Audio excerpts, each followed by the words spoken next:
సుదీర్ఘమైన అనుభవం నాయకులు ఈ రాష్ట్రానికి చాలా అవసరం. దేశంలో కూడా ఇంకెవ్వరికి రాని పరిస్థితి మన రాష్ట్రానికి వచ్చింది. మనస్ఫూర్తిగా నేను అంతకుముందు ఏమి చెప్పాను, ఈరోజు కూడా అదే చెప్తున్నా అధ్యక్ష.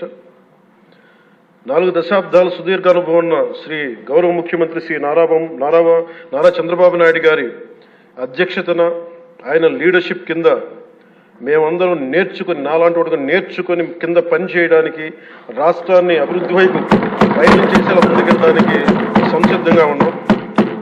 మేము దాన్ని కట్టుబడి ఉన్నాం. ముఖ్యంగా లా అండ్ ఆర్డర్ చాలా క్షీణించిపోయింది. ఈ లా అండ్ ఆర్డర్ విషయంలో చూస్తే సాక్షాత్తు గౌరవ ముఖ్యమంత్రి గారిని దాదాపు అకారణంగా అన్యాయంగా 53 రోజులు ఆయన్ని ఒక ఫాల్స్ కేసులు పెట్టి జైల్లో పెట్టారు. అలాగే అధ్యక్ష, మీరు కూడా గతంలో మిమ్మల్ని కూడా ఎంత వేధించారో మా అందరికీ తెలుసు, సభ్యులందరికీ తెలుసు. నేను రఘురామకృష్ణరాజు గారు కూడా ఏ స్థాయిలో అనుభవించారో అందరికీ రాష్ట్రం అంతా తెలుసు. కానీ చాలా పెద్ద మనసుతోటి ఆయన నేను వస్తే చాలా మనసు విప్పి నవ్వుతూ మాట్లాడటం చాలా ఆనందం కలిగించింది. మీ నుంచి మేము నేర్చుకోవాలి. ఎంత అంటే దాడి చేసినా హాని చేసినా మీ పెద్ద మనసుకి సభాముఖం మీ అందరికీ మీకు ప్రత్యేకించి మీకు ధన్యవాదాలు చెప్తాను. మీ అందరి నుంచి మీ నుంచి స్ఫూర్తి తీసుకుంటాం. మీ నుంచి అంటే తిట్లు తిన్నా కానీ, దెబ్బ తిన్నా కానీ ఎంత సహృదయతో ఉండాలనేది మీరు చూపించారు.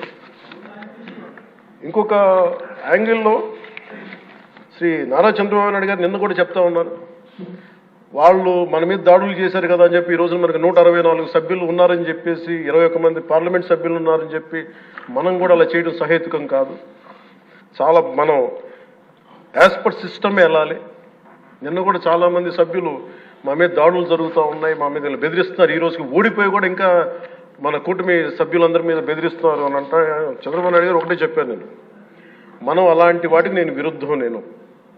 మీరు అలా కనుక కాదు, సిస్టమ్ని కాదని కనుక మీరు చేస్తే మీరు నాకు దూరం అవుతారని చెప్పి చాలా స్పష్టంగా చెప్పారు. అది నాకు కూడా చెప్పారు, అది మీకు కూడా వర్తిస్తుందని చెప్పి ఖచ్చితంగా చంద్రబాబు గారు చెప్తాను. ఈ దృష్టిలో ఖచ్చితంగా దాన్ని ఒళ్ళు దగ్గర పెట్టుకుని మేమందరం ఉంటాం sir. Will take your guidance very seriously and committedly sir.